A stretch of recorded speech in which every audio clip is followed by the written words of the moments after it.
The world just lost a giant, Robert Redford.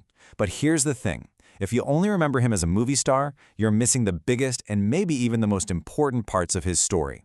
So today, we're going to look at the 4 key pillars of his life to really understand the incredible legacy he leaves behind. The iconic actor, director, and just cultural force passed away at the age of 89. His career spanned over 5 decades, and in that time, believe me, he didn't just star in movies, he fundamentally changed the entire film industry from the inside out. All right, so how are we going to break this down? We're going to look at his legacy in 4 parts. First, we'll talk about his rise as a true Hollywood icon. Then, his shift to working behind the camera.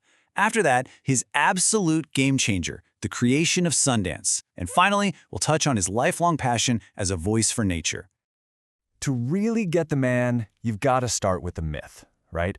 Robert Redford was, for millions of people, the absolute quintessential American movie star. He was handsome, unbelievably charismatic, and he really became the face of an entire era of cinema. And this was his golden age. I mean, movies like Butch Cassidy and the Sundance Kid and The Sting made him a global superstar, but it was his role in All the President's Men that really cemented his status. It blended that movie star cool with some seriously impactful storytelling. He wasn't just in movies, he was the movies. In this quote, it just perfectly tees up the next chapter of his life. He started to use the incredible power he'd earned as a star to reshape the very industry that made him famous. Not just from the front, but from behind the scenes. See, Redford wasn't content to just be the face on the poster. He stepped behind the camera because he had his own stories to tell and a pretty unique vision for how to tell them. And he wasn't just messing around. His very first film as a director, Ordinary People, won him the Academy Award for Best Director. That isn't just a win, that's a massive statement. And he followed that up with incredible films like A River Runs Through It and Quiz Show, proving he was a filmmaker with real substance. So what this all boils down to is that his success as a director was undeniable proof that his talent ran so much deeper. He wasn't just a movie star. He was a true artist, a master storyteller who could craft these powerful stories from the director's chair. But, maybe his most profound contribution wasn't a movie he was in, or even one he directed. It was the entire platform he built for other people, a legacy that is still shaping cinema today.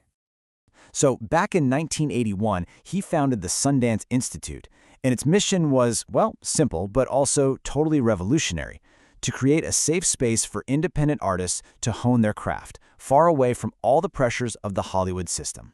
And from there, he took this small, kind of unknown film festival in Utah and, using the power of the Institute, turned it into what we all know today as the Sundance Film Festival, which is, without a doubt, the most important launchpad for independent film in the entire world. I mean, just stop and think about that impact for a second. Without Sundance, would we have the groundbreaking early films of directors like Quentin Tarantino or Steven Soderbergh, or more recently Ryan Coogler? It's hard to say for sure, but Redford absolutely built the stage where their careers could catch fire. Now this is what I find so fascinating. It's this incredible paradox. Robert Redford was the ultimate Hollywood insider. He was the biggest movie star you could imagine. And yet, he spent so much of his life and his resources building a safe haven for the outsiders, for all the voices that Hollywood just wasn't listening to. And as if all that wasn't enough, his passion wasn't just limited to film. Running parallel to his entire Hollywood career was another deep, powerful commitment: his fight for the environment. 30 years, for 3 decades, while he was at the absolute peak of his fame, he was serving as a trustee for the Natural Resources Defense Council. Now, this wasn't some fleeting celebrity photo op. This was a deep, long-term commitment that became a huge part of who he was. And he did the work. He used his fame and his voice to fight against actual projects that threatened the Utah landscape that he loved so much. And by doing that, long before it became common, he basically created the blueprint for the actor as activist, really paving the way for stars we see today like Leonardo DiCaprio. So you can really think of his life as playing out on 2 main stages. You had the silver screen, which is where he became an icon and captured all of our imaginations. And then you have the natural world, the real world cause that he fought so hard to protect. So when you start to pull all of these different threads together, you begin to see the shape of a truly remarkable and, yes, enduring legacy.